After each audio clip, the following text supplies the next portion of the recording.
Hey there, Sales Funnel Nerd here, and welcome to this lesson today where we're going to talk about the order bump. So here we can see our overall sales funnel map. So what we're going to kind of do is zoom in. So on the sales letter, down near the very, very bottom there, where it's got our order form, there's a section that says order bump. So let's zoom into that. There we go. So now we can see. So what this is an option for them when they're going to purchase that lets them select and add to their initial front-end purchase, right? So what does that mean? Well, it's kind of like an impulse buy when they're in the checkout line, right? You know, when you go through the checkout and you see there's all those little nifty doodads at the on the shelf there in front of the checkout while you're waiting, and those things are just begging for you to grab something and throw it into the cart. So it's kind of like that, right?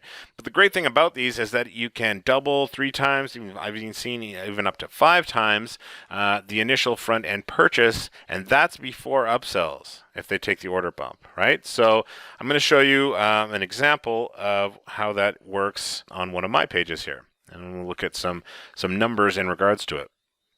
Okay, so here we see one of my order pages here, right? And this is just for a low initial, what's called a Tripwire offer, a low-priced initial offer. You can see it's $7 for this checklist, and when they get down to the bottom here, they've got this option. Now, when they get here, it'll be unselected like this. Little arrows flashing and saying, yes, give me the plug-and-play email sequence. So what this is a series of some email templates that they can get with this order if they want to get it. So they can get the checklist, and they can get these email templates. Right? So the checklist is $7. If they want the email templates, all they have to do is just put a little check mark in that box there. And you can see it and adds an additional line item to their order here for an additional $7. Now, it doesn't seem like much, but really we just doubled how much they're going to spend on the initial front end here. And like I say, after this, then they're going to be presented with an upsell afterwards. So we've doubled how much they spend on the front end before they've even hit our upsells, right? So that sounds awesome and whatnot, but let's look at some cold, hard numbers here.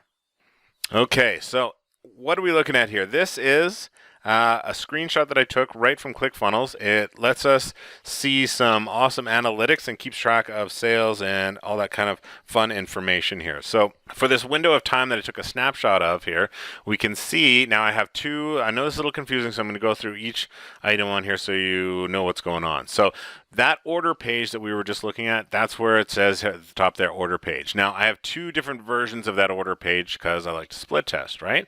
So my control, that was the one that we were looking at. The variation, slight variation, but it's pretty much the exact same page. So there's an order bump on that page as well. So we know that the $7 item, the Tripwire, was that sales funnel checklist. Now, my columns, I cut off kind of the labels there, but what we can see is there was total visitors. Next, we have unique visitors, and then we have sales. So I had 8 sales out of 146 visitors, right? So converted around 5.48%. Well, I guess exactly 5.48%. So 8 people took advantage of the checklist on my control page, right? Now, out of those 8 people, 4 of them, 50%, took that order bump, selected the box and added it to their order. So you can see out of the 8 sales, I made $44 just from the Tripwire. I made an additional $28 because of the order bump having that in place there.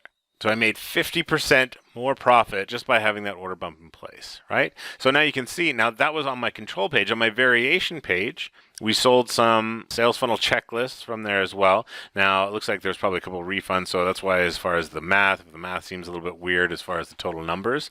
But as you can see, again, out of the 2 people who took advantage of the checklist, both of them this time went and took advantage of the order bump. And it's really just because I had it in place there, right? It doesn't take a lot of extra work to set it up. And in my case, you see, all it was there was, in addition to a checklist, all it was some email templates. So it doesn't have to be a lot. It doesn't have to be fancy. It just needs to be there because it just adds so much more to that initial order when you have that in place. Awesome or what? So that is today's lesson, just talking about order bumps and how to increase that front-end purchase price that you can get out of your customer, which in turn will increase your average customer value. So go ahead and try that out. Add in an order bump into your order page there if you want, but now you can see the pure raw numbers and the cold hard facts when it comes to having something like this in place. So it's only because it's there that it works so great. I'm in love completely with the order bump, and I think once you put one in, you will be as well.